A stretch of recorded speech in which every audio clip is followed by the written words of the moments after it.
name is David Jackson, and I'm going to explain how to install the edge pitch changer on a Fender Telecaster. Fender makes many variations of what I call the pickup plate.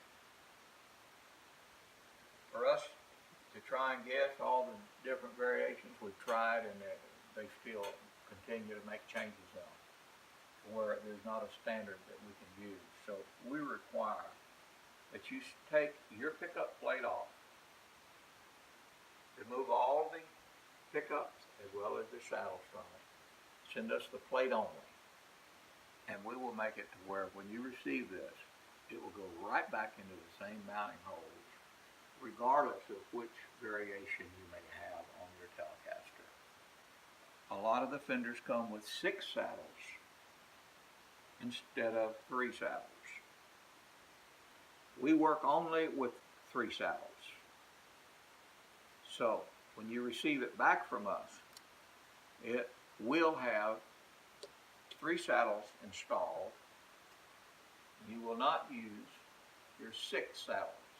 Once you receive the edge pitch changer, you'll get your tail plate back, or your pickup plate. It will come back to you. The edge will have the 3 vintage saddles installed. You will then put your pickup, and it will go back perfectly into the holes that are here in your new system. You'll also notice that some Fenders come with 4 mounting screws, some come with 3. But whatever yours is, it will come back, and I suggest that when you put it on your Telecaster, that you start the screws evenly and take them down evenly so that the pitch changer will seat properly. Because you also have 6 holes in there, some of them will, some will not, that you can continue to feed the string through should you desire, or we provide 6 in the back for you to feed your strings through. You will notice that if you use ours, you will increase your sustain, but you'll also get a more lax feel on your string pressure, bursting coming through the body. That will be your call.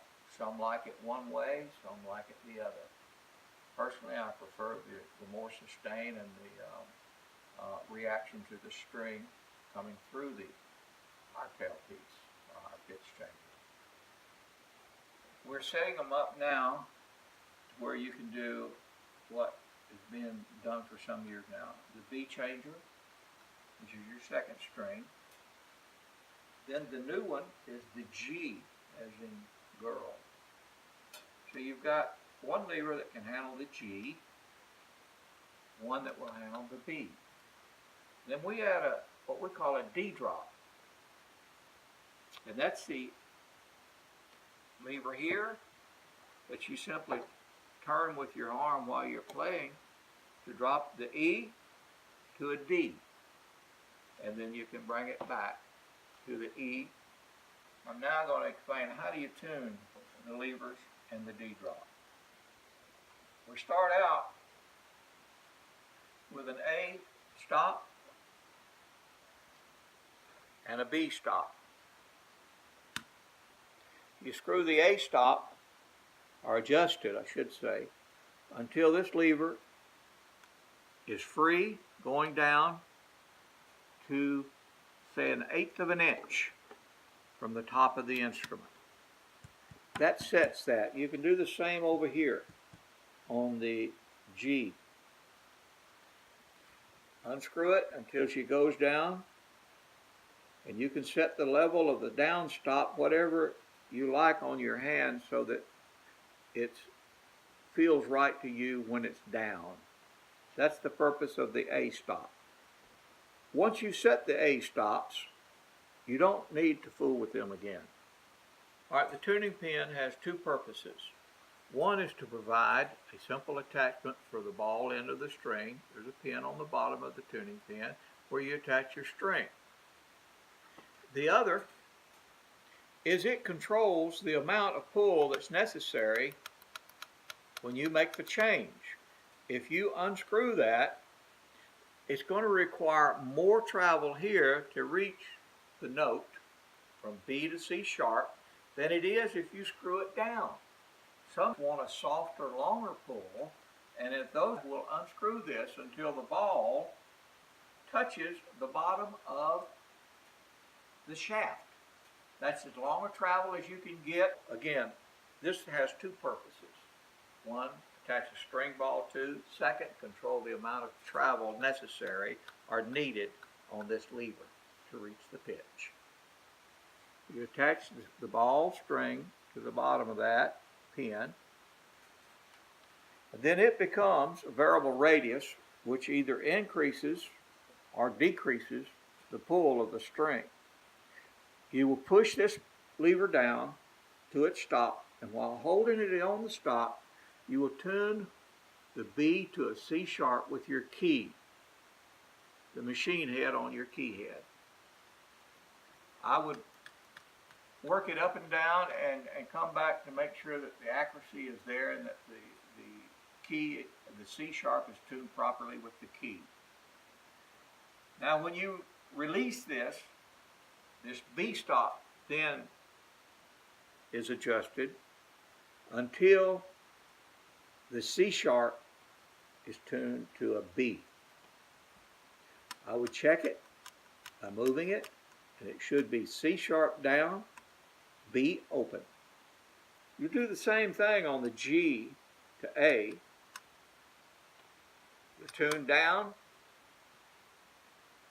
You set the A stop first in the down place that you want the position of the lever, then you tune it with the key to the A. You then release and you tune the A back to G open with the B stop here. That sets that. I would then, after setting those, I leave these wings pivoting away simply so that when you're setting your intonation, you're going to be coming over the top of the pickup and into the screw head here, and you're going to set the intonation like so. Once you set the intonation, as you know, you don't need to continually go back and forth to it.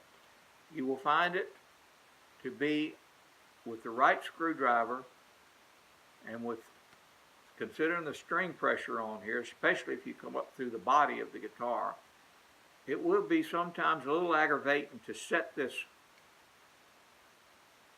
intonation properly. But once you've set it, go through the stress of turning these screws over the top of the pickup, then it's good. You won't have to deal with that again. You may choose to lower the pickup down some so that you're not at quite an angle on getting to that screw head. Once that's done, you can move your wings back over. And we've cut these wings so that your hand will rest in there and work the changes while you're playing without having to pick and come and find a lever. It's going to be right there for you. Let's go to the D drop. When you first get it, it could possibly have moved out like I'm moving right there. You don't want to leave it or install it like so, because once it goes down, you're no longer able to turn this thing up 360 degrees. Before going down and mounting, I want you to turn it until she won't turn anymore, like so.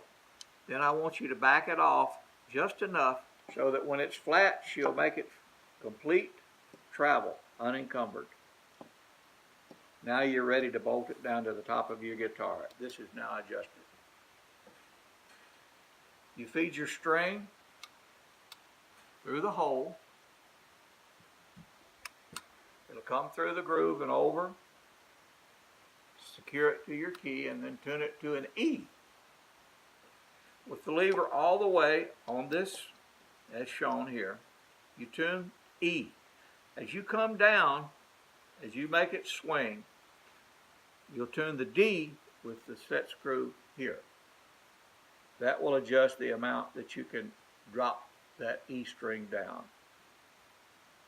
You can then use this with your lever while you're playing going back or forth without having to quit playing to turn it. You can turn it with your wrist. If you want to do the steel guitar licks, this is the best thing going.